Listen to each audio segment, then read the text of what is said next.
Hey friends, welcome back to the podcast with me, Jonathan Puddle. This is episode 31 and is the second part of the interview with Luke Gifford on transformative masculinity. Hope you enjoyed the first part. I've got some really incredible feedback from people. Like, this explained the last 10 years of my life. This just explained my entire masculinity. Really glad to hear those things. So thankful to have had Luke on the show. He's an incredible guy. So here we go with part 2. Our middle son, when he was like 4, he was getting into fights. Always fighting. And partly, maybe that's all 4-year-old boys. But to a certain extent, I was like, why is this kid fighting so much? Because he has a really gentle spirit. I know he doesn't have an aggressiveness, like an unhealthy aggressiveness. He's not, and I was going to say he's not angry because I have, again, such pre-programmed value statements about all these emotions. Anyway, he's a boy. He's angry. Yeah. And so anyway, what I realized was I think he just wants physical space. He just likes to be physical. He's not looking to hurt people. He's not looking to bring damage. He just wants the physicalness of it. And so again, let's use the word aggression. I think it's important to use. It's not just physical, especially little boys, but it's also women. But listen, what's if he hasn't learned the value of his aggression and how to channel it by the time he reaches his teenage stage, where he gets hit with 20 times the testosterone that women get hit with, then what's he going to do? If he hasn't learned, it's okay to be aggressive, and this is an energy running through me. Now I have to learn to master or channel that energy. Where can I use it appropriately? Right? Where can I channel this aggression appropriately? Because if we try to get rid of that aggression, we're getting rid of the warrior, and that warrior is way down deep inside him, as it is inside of all of us. And if we try to get rid of it at a young age, it's going to come out adults in a destructive way. Exactly. So I started wrestling him. I just started wrestling him, and he came alive. And you know who else came alive? I came alive. Daddy-o. And I'm like a 12 out of 12 physical touch love language guy. And it unlocked it in my boy. That inner child coming alive, man. And it unlocked it in me. It unlocked it in him. And now, like 5-6 years later, that boy is a gift to my heart. I'll come home and have a hard day. Maybe I've had a bad day. I'll come in. And I don't even need to say very much. And his heart knows. And he'll come up to me and he'll hold me. And I'll cry into his hair. And he'll hold me. And I'm like, I could have punished you. I'm really glad I didn't. Like, that's beautiful. Good Lord, have mercy on what we might have done. I need to learn from you. My son, he'll just walk up behind me and just punch the crap out of me.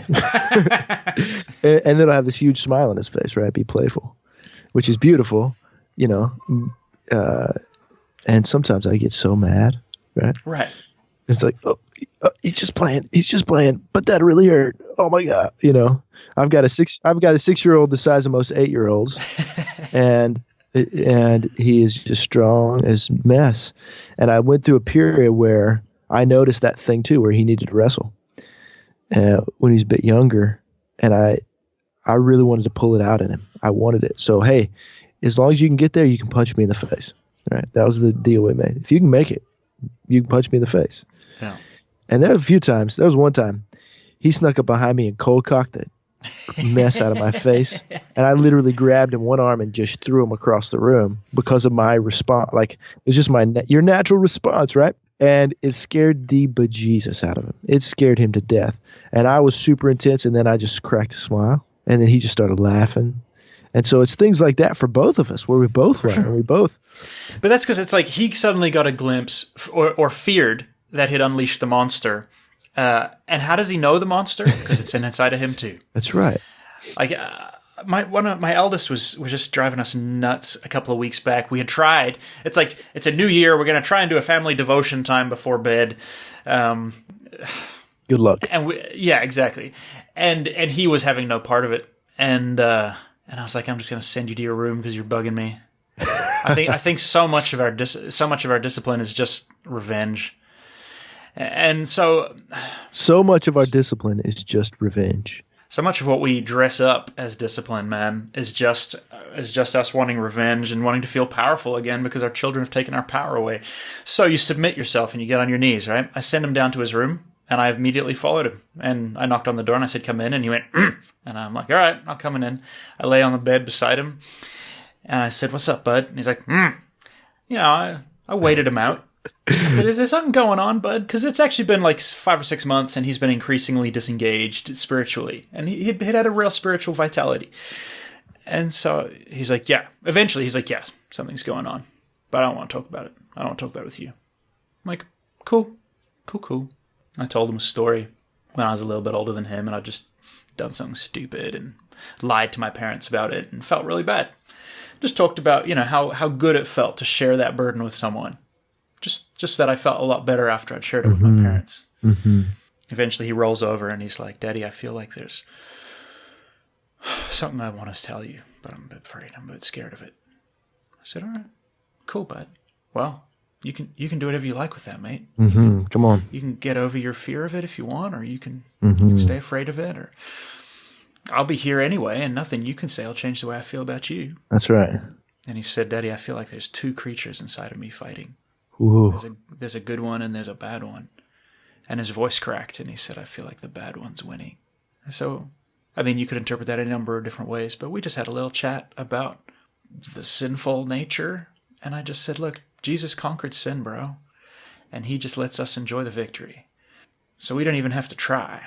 It's actually just more about kind of giving up and then being honest. Giving up is an honesty step. I said, they say that those two creatures, the one that you feed is the one that wins kind of thing, and blah, blah, blah. And anyway, we had a little chat and a little pray, and we went back upstairs. And an hour later, the other kids are in bed, and I'm sitting at my laptop doing some work, and my older son is not very physical. And he comes and he sits down on the couch, like overlapping my leg with his leg, and puts his arm around my shoulder. And he's like, what you working on, Daddy? And I'm like, here is a kid who feels safe. That's right. Who feels valued, who feels seen, and who feels like someone is going to help him with the creatures inside. Mm-hmm. And all he wants to do in response is be with that man. And I'm just like, and all I wanted to do was send him to his room and be alone, because I didn't want the hassle in my living room. And I'm like, God, thank you for helping me do the inner work on me. And how many I can help him do the inner work on him. How many men didn't get that? Oh, absolutely. This is one of the biggest issues in men's work, and it's one of the biggest causes of addiction, of pornography, because as little boys, somebody amputated, right? That's the best way to say it to me. They amputated their sense of safety and connection. Yeah. And said, your reality isn't worth my time. Exactly. And to them, and then in their head, they go, well, the people that love me the most, and again, they did the best they knew how, but the way a little boy's head works, the way a child's head works, well, they, whether we did something wrong or whether in many abusive situations, the child is made to believe they did something wrong. And then it's like, they don't get a chance to talk it out. They don't get a chance to like, this is a real experience and I can't like verbalize it and talk it through, and there's nobody here. And so their sense of safety and connection gets cut off. Exactly. And in the future, that's where we have men that don't know how to feel safe and they don't know how to feel connection. And they have never learned that that's possible for them inside of their emotions and spiritual infrastructure. Right. And so what does that man's wife say? I don't feel safe in my marriage. I don't feel a connection with my husband. And because she is the voice of that inner child as well. And I have many men who in their shadow have put things like love and acceptance. And so they say, they project, you've never loved me. You don't love me. You don't want me as I am. Right. And so it becomes a part of that voice that sneaks out. Yeah. When they're feeling these things. It's such a fascinating thing how, just as anger and the things that we deem destructive be in the shadow, so can love and safety and acceptance and connection be in the shadow. And because men put them in the shadow, they never get to experience those things. And they build entire lives trying to find and fill that void instead of build the internal life to create that inside you, then go build a life that's coming from that, which is an important distinguishment to make. But for you, I mean, I love that story because your kid saw you not freak out at the monsters inside of him, but go, I'm not afraid of those monsters. You don't have to be either. Right? And so many people don't have that, man. It's funny. I had a very similar experience yesterday with my son. I mean, almost exactly that. He said no to something, and a series of things happened, like one right after the other, that was just the intensity heightened, and then he just went off the rails. And so I sent him to his room, and then he really went off the rails, and I sorted things out down there, and then I went up to his room.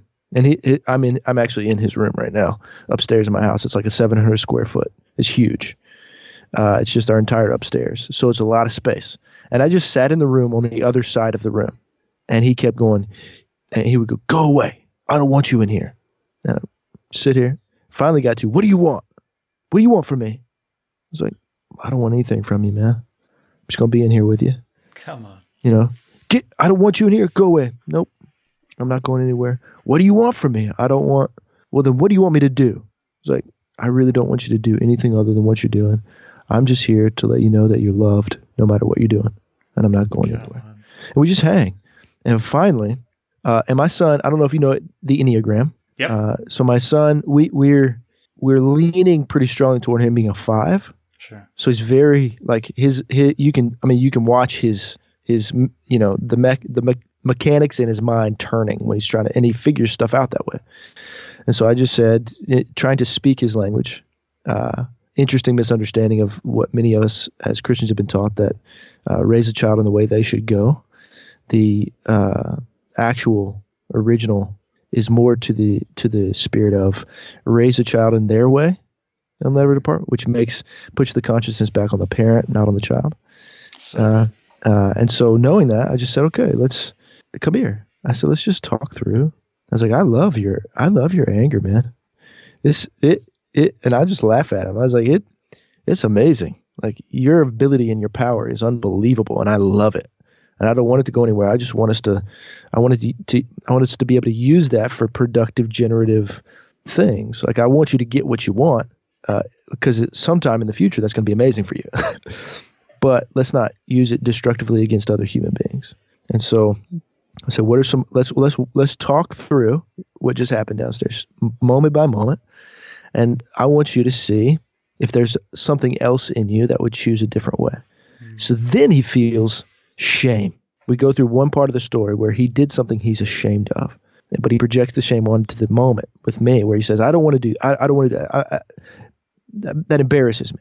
Sure. And it's like, I feel exposed. Do you feel shame about what you did? And I was like, that's appropriate shame. That shame is actually guiding you how to do something differently next time that makes you feel more esteem and more confident in yourself. You actually feel more loving about yourself.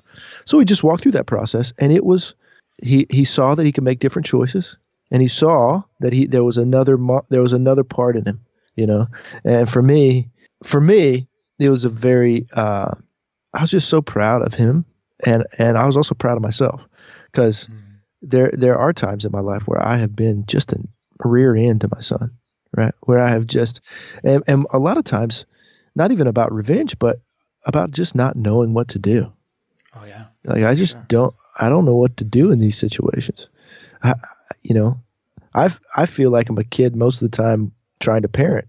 Let's teach my kid how to be an adult, I remember when my kids were born, and I did the math and understood that my dad was about the same age that I was, and thinking how little I have figured out.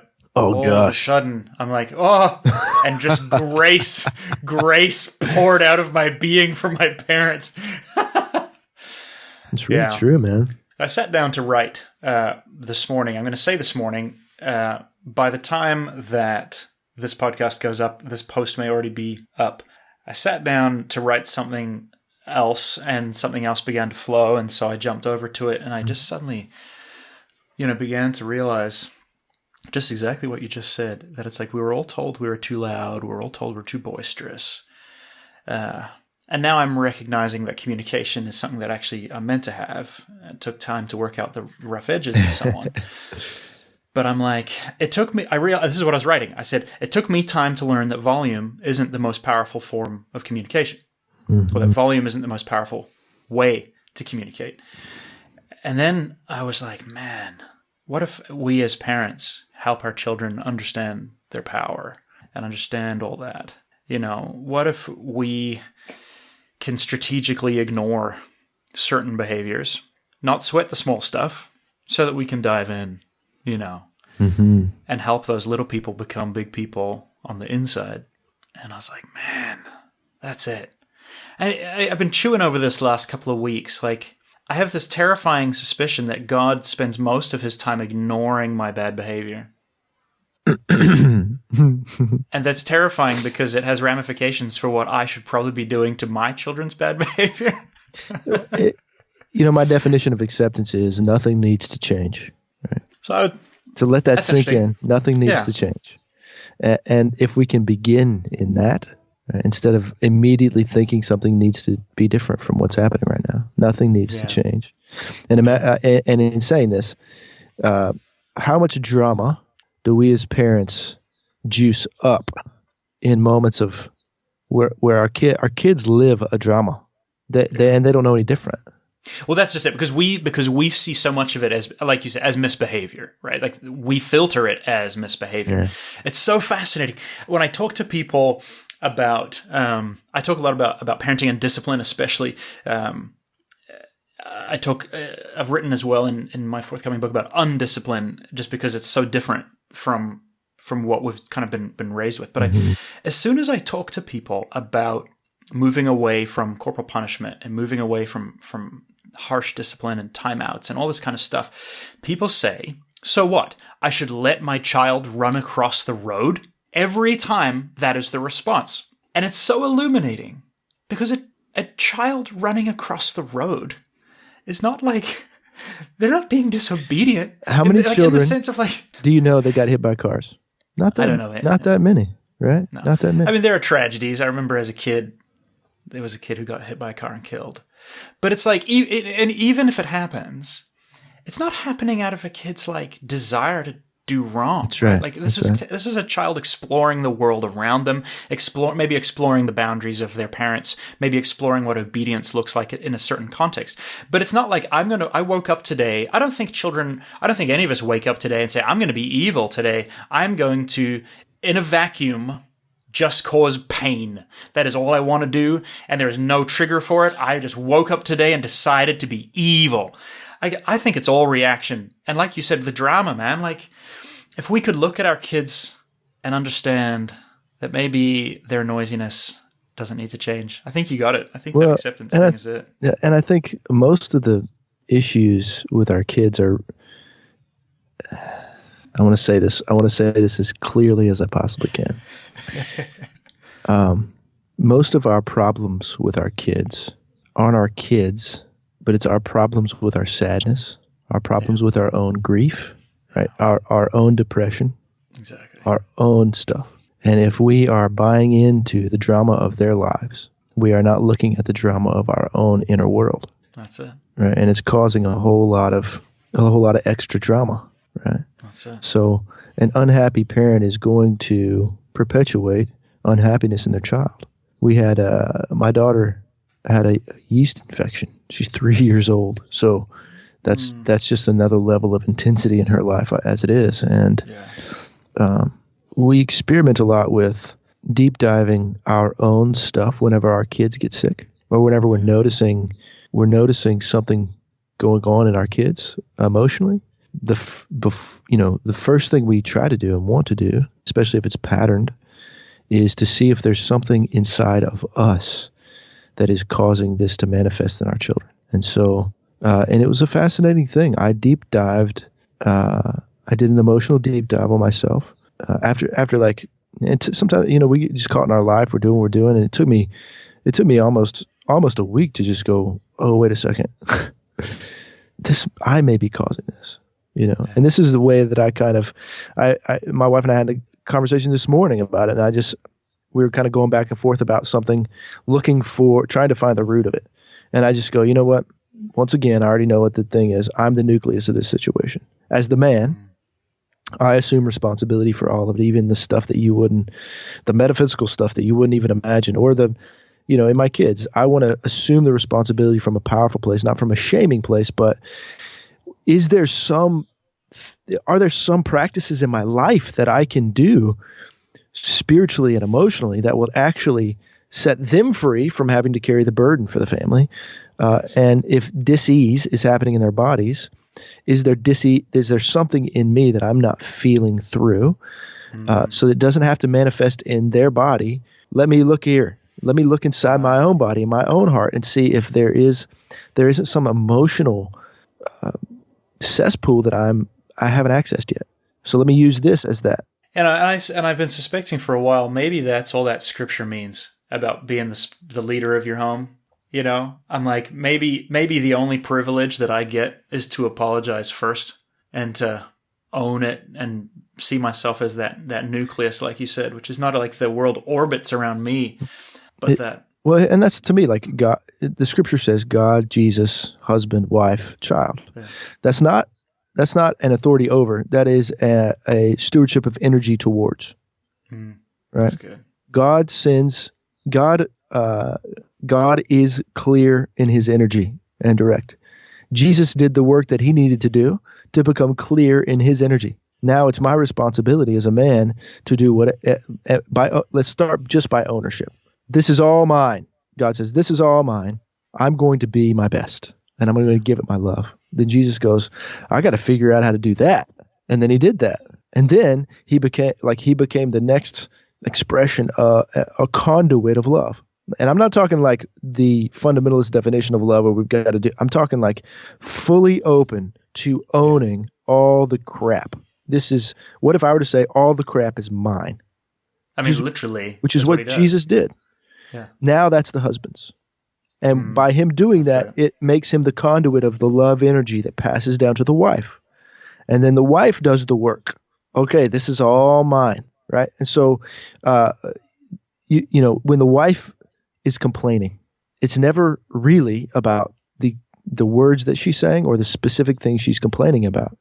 She's really going, husband, go into your heart and find out what's hurting in yourself that's wanting you to go to sleep, to not pay attention, to not be the love that you are. Yeah.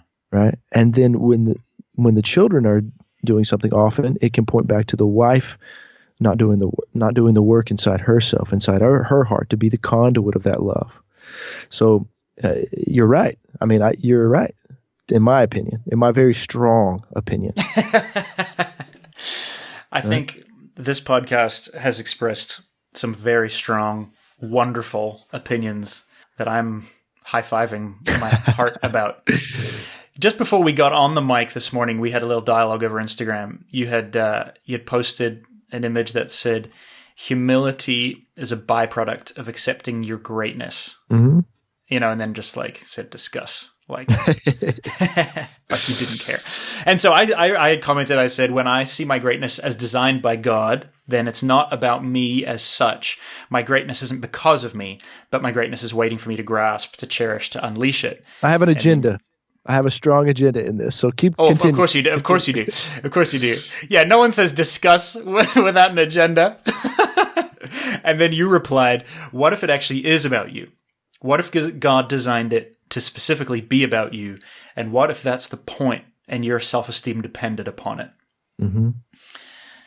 It sounds so much better when it comes out of your mouth. Well, that's just because I was born in New Zealand and then moved to Canada and have this rich, mixed accent. I think in many ways that's what I want to believe, or that's what when I said it's not about me as such, I think there's a part of me that's like, yeah, God is greater than me. And a part of me wants to remain acknowledging that. But the one who's greater than me created me and made me look like him. And I feel like perhaps that's the whole point of life, to learn to be him. Essence, I talk a lot about essence, the core expression of who you are. And my definition of that is God's goodness through you, for you. And then I have a full stop there. Now, I understand more of it, but I full stop there. Because my agenda, even in this, my agenda is that we aren't quick. We need to slow down and become very slow in handing off what has been given to us. We don't even get a chance to let our cups fill up. So people, if we don't do that, people don't get the overflow. They get what belongs to us. Interesting. Right? Yeah. And so it's one of those things where let's hold it in until it is bursting. Like, what if we were okay with the discomfort of tension? And what if you were to, say for a year, you were to completely focus on how good you were without sharing any of that goodness with anybody, just as a practice to see how full you could become and to see if you could reach a point where you literally could not help yourself but explode.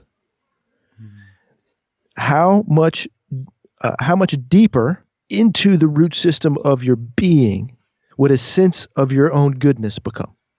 Right? And here's why. I talk to so many people who live with the sense that they are wrong at their core. Yeah, right. That they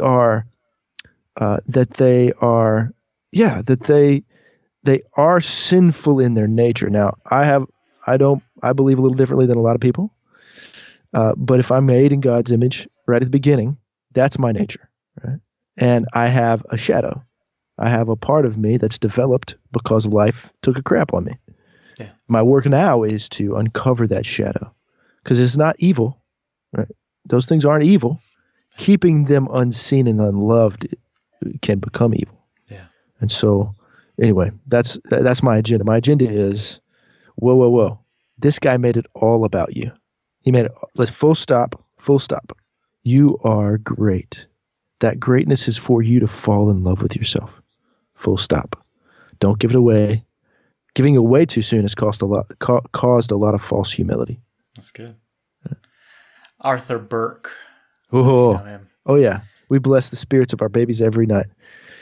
So Arthur Burke says, you are part of God's gift to you. Come on. I love that. I remember the first time I read it, I'm like, oh, there's a typo in this book. And I honestly thought he had made a mistake. And then I read back over it. And then I sat there. And then I cried. How do you turn the boat that's almost the size of America? Like, how do you change the mindset? How do you change some of the core fundamental beliefs of an entire group of people that have been taught that they are worthless? Yeah. That they need something to give them, that they are not love at their core. Yeah, you know what I think helps? And I don't know what you're going to say to this. I know what a lot of people are going to say to this. I think it helps when a massive capitalistic company accidentally tunes into the will of God and makes an ad about shaving products that's not even about shaving products, that encourages men to step up. I watched that Gillette ad and I cried. And I said, cool. Now a chasm has been opened and I'm allowed to talk about it. And it's a cultural piece that can be discussed. Mm-hmm. And I imagine, and I already know, people are hating on this for all kinds of different reasons. And some of those reasons I can understand. In terms of, this is a company looking to make money, I get it. But there's something in there that said to me, you can put a conversation in front of 5 million people, or 10 million people, or 100 million people. Right. And a man can look at that and can choose to be offended. Or a man can look at that and can choose to say, I can make a change. Mm. And I can choose to be as powerful as I want to be. And it's an interesting conversation because I think a man can be offended and still want to make a change. Yes. Right? Like, the juice of that offense will will make him pay attention. And that's a lot of the way men work. Like, I need you to get me a little pissed off so that I'll really invest in myself, which is what a warrior is, like deeply connected to a cause. And, today is Martin Luther King Day. My kid's out of school. Martin Luther King Day. He is a guy that you can look at and go, this guy was angry, and he was offended by lots of things. And that offense drove him even deeper into his love. And that love is what drove him then to change the world. And I think the conversation is happening. It is, it's around me everywhere. Maybe because I'm paying attention to it, that I'm seeing it more often, but it's becoming much more of a prevalent conversation, especially around men becoming the nucleus of our problems. Yeah. Right. And if men would be willing to go, we are the nucleus of the problem, which means we can be the solution. Yeah. Have you gotten into any of Jordan Peterson's stuff? He keeps coming to me, man. I have a number of my guys that are in my program are reading him, and have sent me snippets of things they've read that have pertained to some of the stuff that we've gone through. But I've never read anything. I've listened to some podcasts, but I've never read anything. He's a phenomenon, right? And so there's a broad range of stuff that I might be referring to when I say proud Canadian. And proud Canadian. There's a broad range of possibilities when you say, I bring up Jordan Peterson, well, that must mean you're a conservative. I'm not. And if I say I'm not a conservative, that must mean you're a liberal. I'm not. I like Brian Zahnd. He said, I eschew labels as much as possible. That's funny. But in reading, I've read half of his book, 12 Rules for Life. Mm-hmm. And that's the sense that I walked away from. I get to own me, and I perhaps should. And if I did, I might have a different experience of life. Mm-hmm. And if I had a different experience of life, all those people around me might have a different experience of me and a different experience of life. Right. And surely that's good. It's amazing. It's amazing what ownership does, especially in a man's life. I had a I had a trauma when I was a kid. I was actually hit by a truck. I'm one of those kids that ran out into the street and got hit by a car. So, and that trauma became a Gordian knot deep, deep, deep in my psyche. And it defined 30 years of my life. I'm about to die. I'm in big trouble. These are the phrases. I'm in big trouble. I can't move. I'm in big trouble. I'm about to die. Like that's right before it hits me, right? And that became a self-fulfilling prophecy. The victimization of that, and this is where I'm going with that. The victim in me ran the show for a long time. These things happen to me. I'm not powerful. These things happen to me. Everybody, the truck is to blame, and anything that feels like that truck in my life is to blame, not me, because I'm a victim of the truck. Like, yeah, right. Even when it came to my wife, even my wife came to represent that truck, and so my hatred became about her. Yeah. Right. And it took me letting my mind melt. It took me. I believed she hated me. I believed I hated her. That we had never loved each other. And I told that to her face.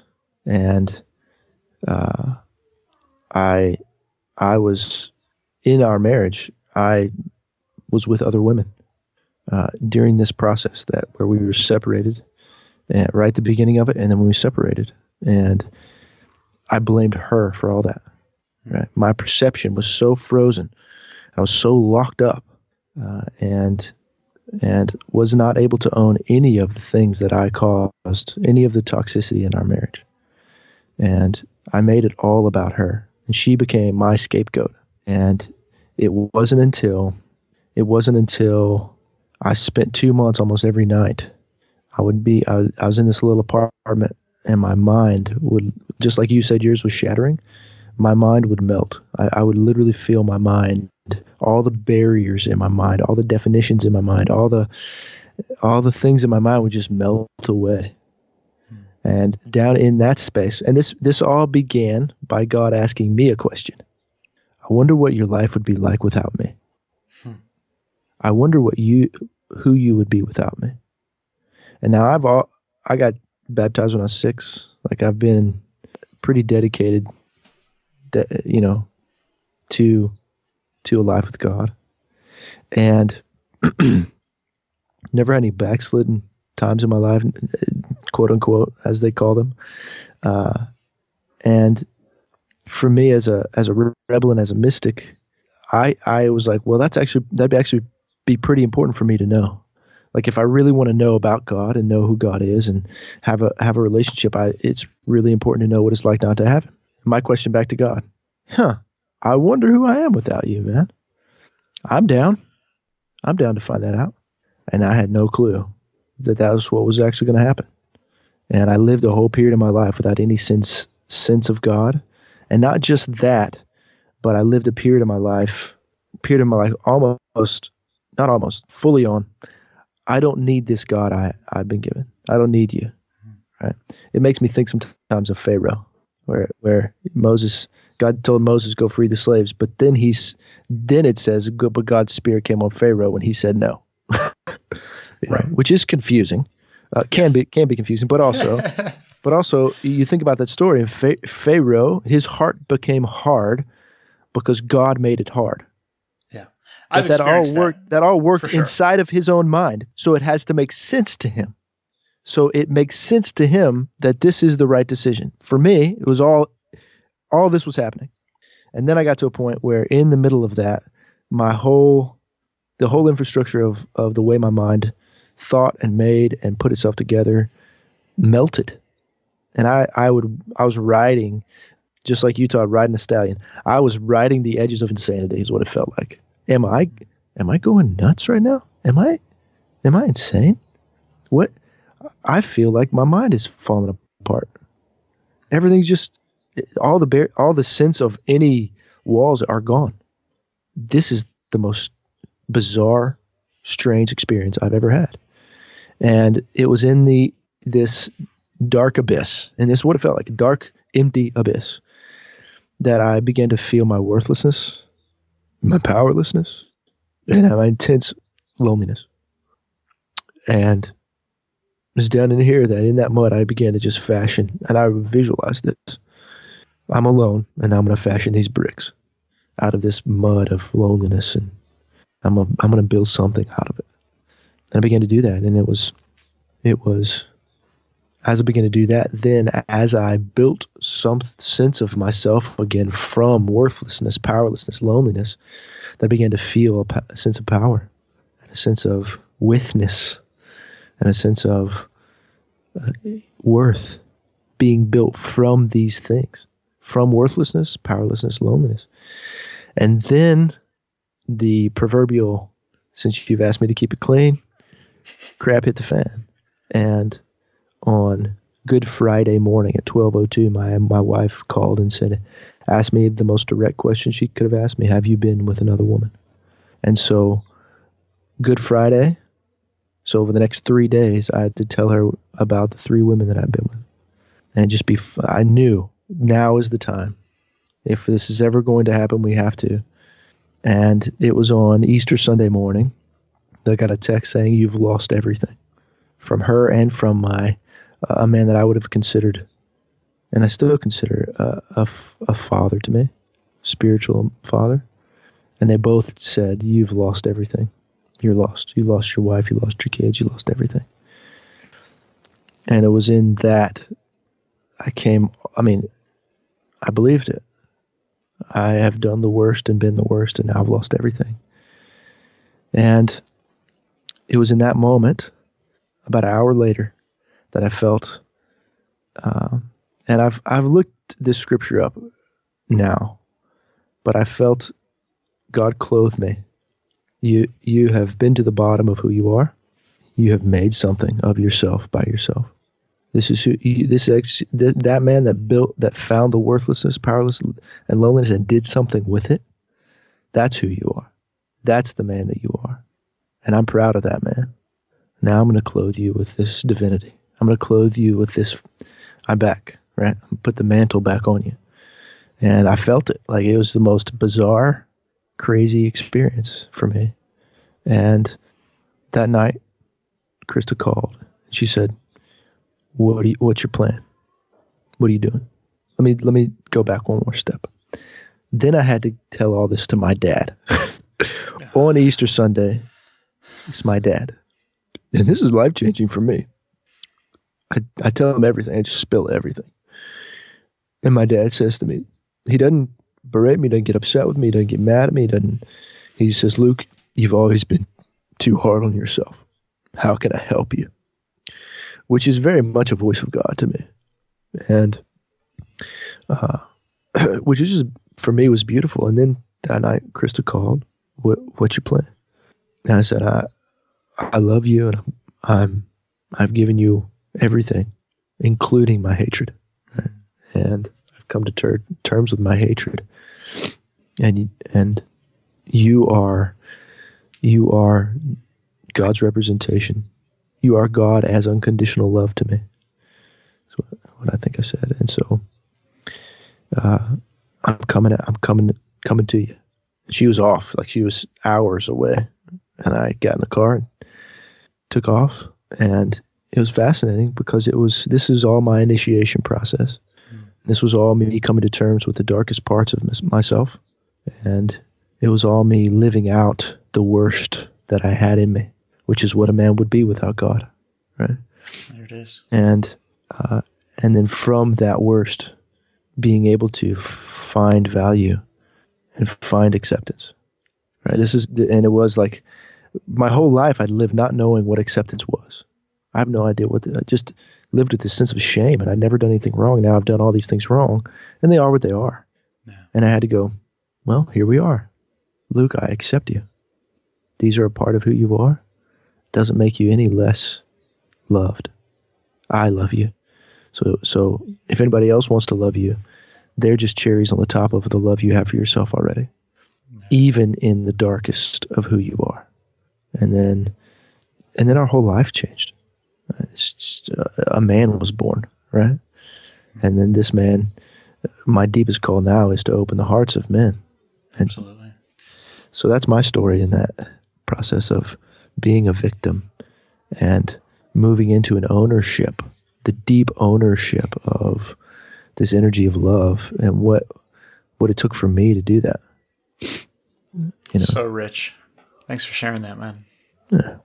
I remember sitting at my table 2 years ago. I just moved into this house. My wife and I are pursuing becoming adoptive and foster parents. And one of the things we had to fill out was a list of every address I'd ever lived in since birth. And I got to something like 20. And I was like, flip, that's a lot. And it was recently. Anyway, two years ago, I'm sitting in my living room for some reason thinking about moving around so much. Yeah. And I felt God say to me, what would your life be like if you didn't believe everything was about to be taken away from you? Ooh. Man, oh man. That's intense. I just sat there and I was like, wow, shut up, God. I don't believe that. And I successfully lived in that lie for about 4 seconds. And then it was just like, oh my God, my entire life I have been pretty sure that everything was about to be whisked away. Why? Because of terrible abuse? No, not at all. Because my parents were missionaries, and because we got picked up and moved around and moved around and moved around. And there was no sin involved. It was just the heart of a little kid. But some idea, some perspective formed in your little kid, right? Absolutely. Absolutely. It's just a signal overload, more than my little heart could handle. And I started looking back on my life, and I realized like everything in my whole life is built around this fear that everything's about to be whisked away. Why do I talk so much? Why do I dominate a conversation? Mm-hmm. Why do I dive into relationships so fast, especially with women? Like, because everything's about to be whisked away, and this is all I've got. And I sat with that for the better part of 2 or 3 years and said, okay, help me undress that. Take me back.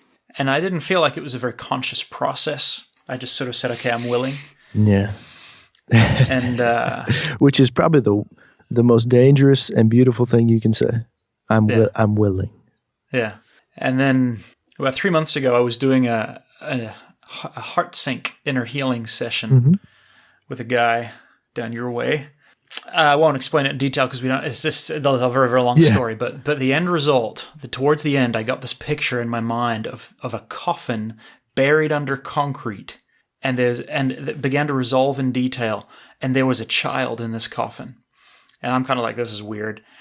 And my counselor was like, it's actually really common that we bury parts of ourselves or lock them off, and this part of me begins to get flesh and blood, and there's a 5-year-old kid in this coffin.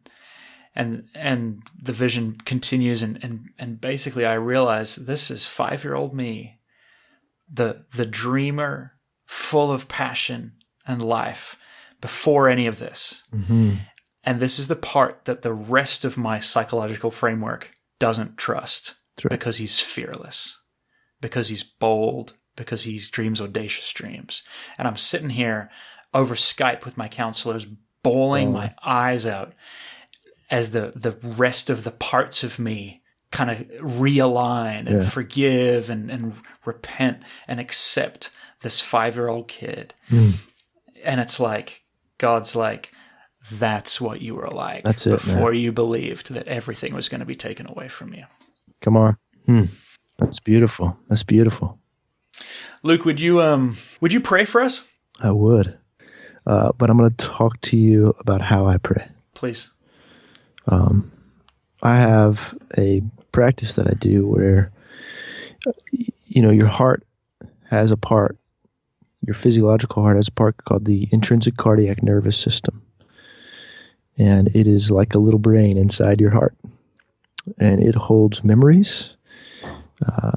It controls the amount of blood flow and the openness of the arteries and veins, so blood and water can get to the body.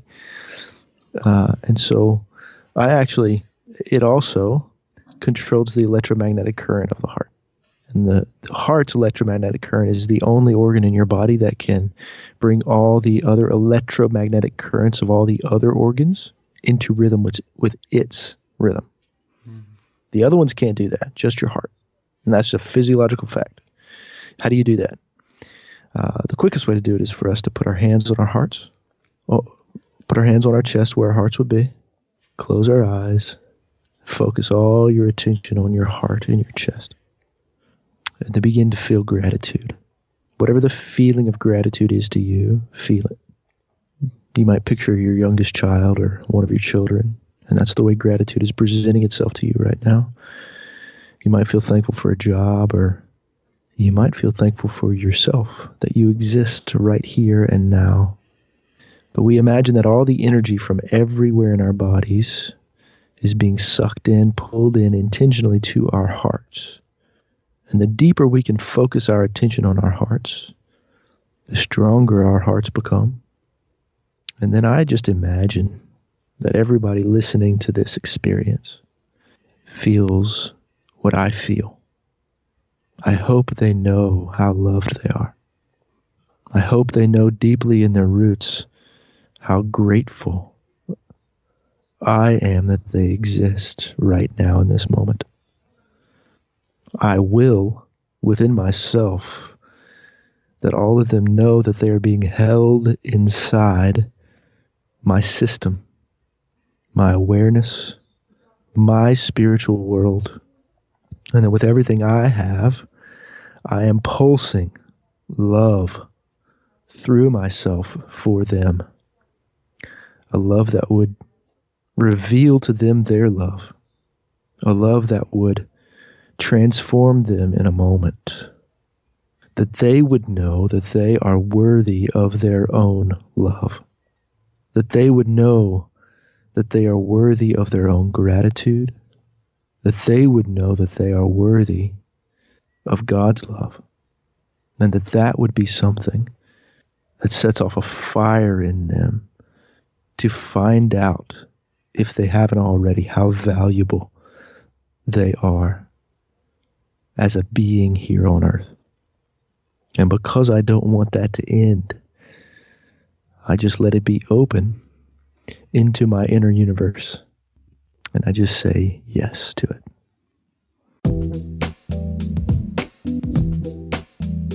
You've been listening to the Puddcast with me, Jonathan Puddle. I've dedicated my life to helping people access the freedom that God designed for them and to love others sacrificially, just like God does. Basically, I think we're meant to live like God himself, and I want to help you get there. This podcast is part of that, and every week I interview people to dig into the rich soul of a Jesus-centered life. Make sure to check out some of the earlier episodes. I've had everyone from Olympic athletes to local friends to famous DJs and major Christian leaders like Brian Zahn, Priscilla Shirer, and Sheila Walsh.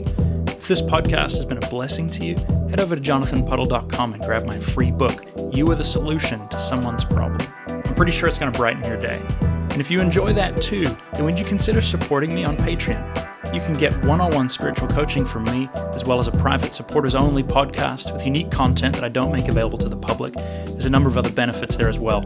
You'll find me at patreon.com/JonathanPuddle. Thank you so much for listening, and may you be filled with grace and peace from the Lord God, who created all things, holds all things together, and is personally invested